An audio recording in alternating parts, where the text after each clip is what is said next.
These are the blunders from down thunder that made Australia great. Henry O'Farrell rose early on Thursday, the 12th of March, 1868. He dressed impeccably in the manner of a gentleman and carefully placed inside his pocket his picnic ticket, which he had purchased at the cost of £1. He also hid inside his pockets 2 loaded revolvers before heading off to the picnic at Clontarf. His plan was to assassinate Prince Alfred, the first member of Britain's royal family ever to visit Australia. At the picnic, Henry saw his opportunity when Prince Alfred was talking privately with the picnic organiser, and he crept up within 1.5 metres behind the prince and raised his gun to fire. Welcome to this episode of Blunders Down Under, laughable lessons from the past, in which we talk about dumb decisions from the past which have helped make Australia great. I'm Josh McGrath. And I'm John Gibbs, and today we're talking about Henry O'Farrell, the man who shot Australia's first royal visitor. So who was Henry O'Farrell? Henry was one of 11 children of an Irish butcher.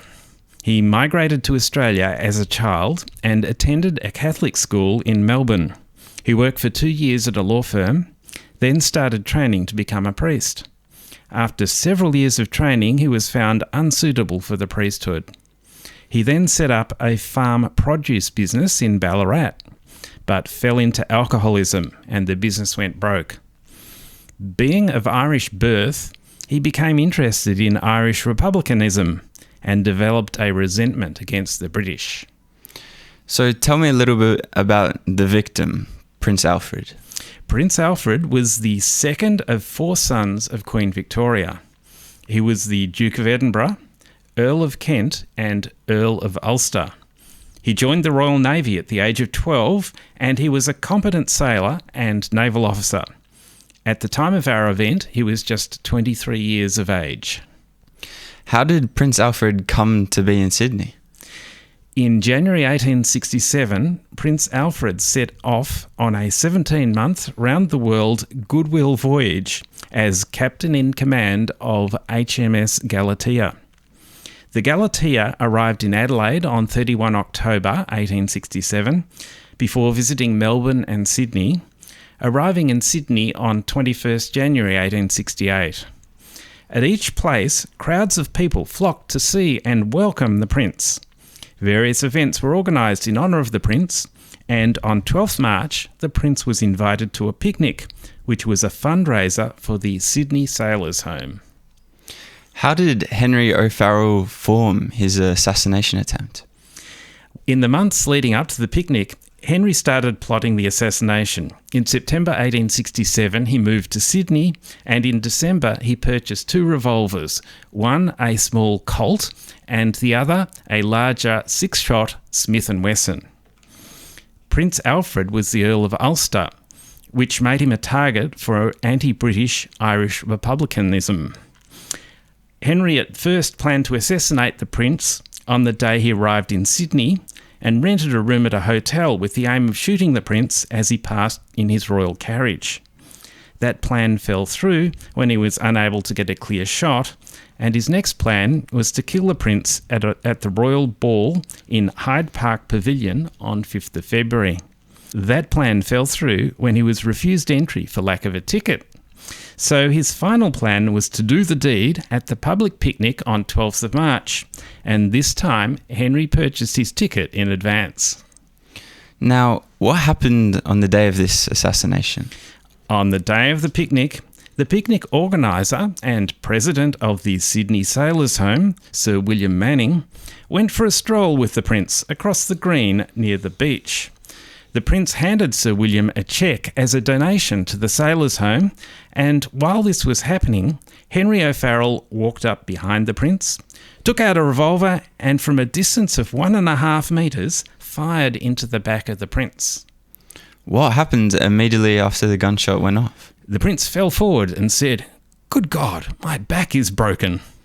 Sir William threw himself on the ground, leaving it up to a braver man to seize the assassin.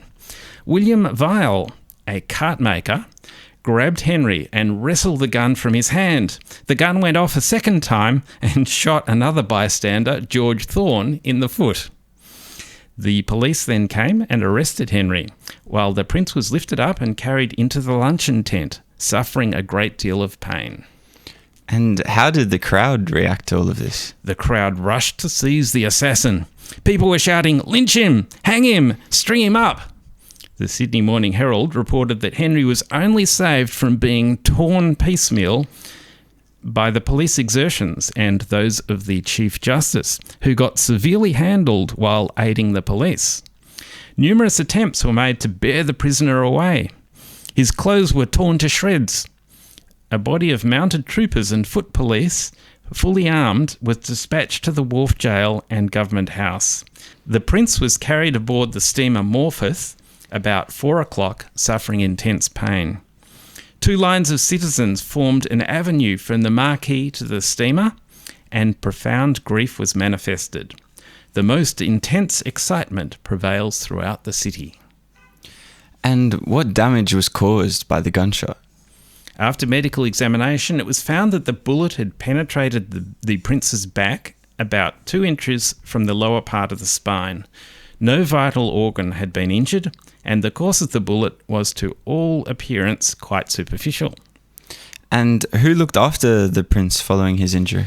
By a lucky coincidence, 6 British nurses who had been trained in scientific nursing by Florence Nightingale had arrived in the colony a couple of weeks earlier. They were led by Sister Lucy Osborne, and they nursed the prince back to health over the course of the next 2 weeks. He was then fully recovered and able to resume his world tour. And who was this Lucy Osborne? Lucy Osborne was one of a group of nurses training at the Nightingale School of Nursing when a request came in from the Premier of New South Wales, Sir Henry Parkes, who had written to Florence Nightingale requesting some nurses be sent to Sydney to fix the appalling state of Sydney's hospitals. Lucy was appointed for 3 months but stayed for 16 years, fighting constantly against bureaucracy, misogyny, prejudice and professional jealousy. She is now regarded as the founder of modern nursing in Australia. What eventually happened to Henry O'Farrell? Henry was tried for attempted murder. Despite obvious evidence of insanity, he was convicted and sentenced to death.